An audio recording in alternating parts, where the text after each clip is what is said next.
Hi guys, welcome to another video here in my channel. I hope you are doing well. Today we're gonna talk about 5 ETFs that I would buy if I were starting now investing. But first of all, take your coffee as well, drink. Always good for start the day. I'm gonna share here 5 ETFs that I would buy if I were starting now. These ETFs I choose based on my opinion and my profile as an investor. Some of these ETFs I have in my own portfolio, and we're gonna talk about this, so come with me. Of course, the first one is the Vanguard S&P 500 ETF. That's just a ETF that mirrors the S&P 500. Okay, inside is the 500 most largest stocks in the United States. The expensive rate of this ETF is just 0.03%. You almost pay nothing. Cough break. This ETF returned in the last 5 years 20% per year. And the biggest positions in this portfolio in order are Nvidia, Apple, Microsoft, Amazon, and Broadcom. These 5 stocks are 29% of the whole ETF. So here we can see we have a good diversification. Some people can say it's a little too much in the 5 biggest positions the ETF, but to me it's nice to have some concentration, some stocks. So I think this ETF is perfect. So in my portfolio I don't have this specific ETF because I buy the ETFs from Europe here, so I don't have access to this ETF, but I have a replica of this ETF. It's just another name here. It's the VUA.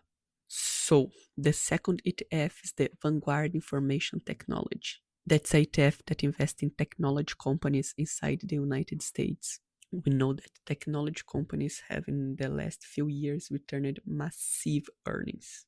So I would not like to be out of these companies, so I would have a part of my portfolio in these companies. And the Vanguard Information Technology would be my choice. Here you pay 0.09% of expenses ratio.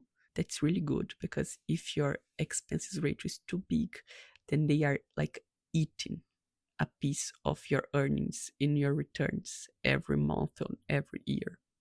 This ETF has returned in the last 5 years a total of 26% per year. They are totally invested in the United States, and the 5 biggest positions are Nvidia, Apple, Microsoft, Broadcom, and Palantir, making them 51% of the whole portfolio.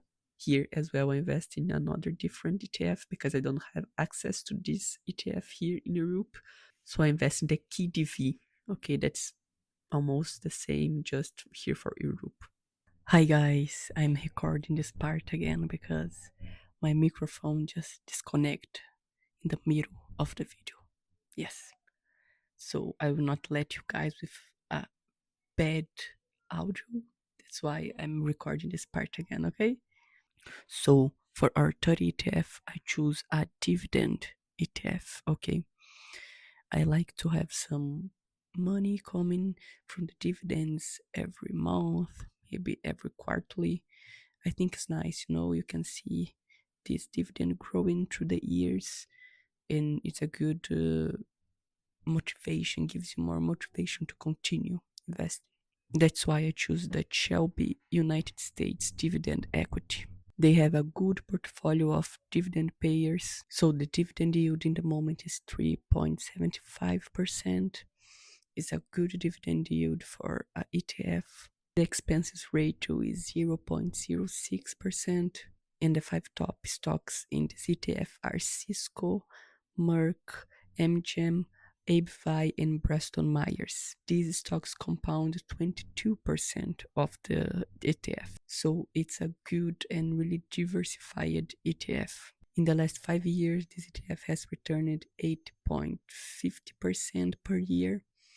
Not like the other ones, but the other ones are, just accumulating, and this one is for dividends. That's why you can understand. Next ETF, I would choose something that's outside of the United States, have some exposure outside is as well good. That's why I would choose an ETF that invests just exclusively outside of the United States. So my fourth ETF is the iShare Core MSI Total International Stocks.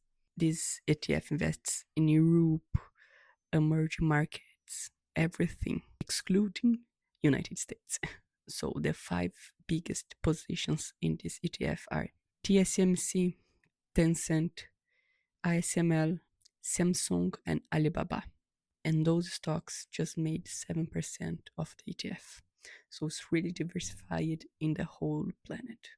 Here you just pay 0.07% of expenses rate too, and it has returned in the last 5 years 7.27% per year.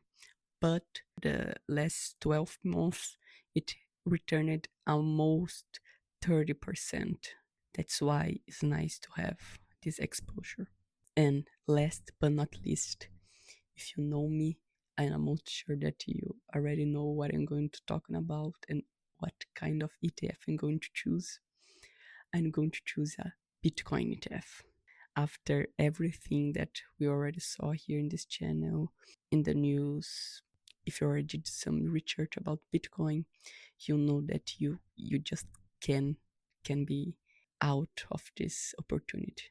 Bitcoin now is so huge and cryptos are being so adopted for everyone, every company. So I think it's still of course a good opportunity, and I would have a piece of my portfolio there.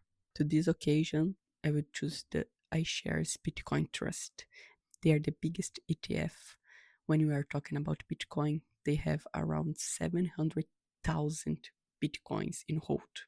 Here we pay 0.12 in expenses ratio, and because that's a new ETF, we don't have like a history from the returns. But if you take a look in Bitcoin and you get the Bitcoin as example, Bitcoin has returned in the last 5 years incredible 78% per year. So that's crazy. So guys, thank you for watching. If you like, thumbs up, share the video, let your comment here, and have a nice day.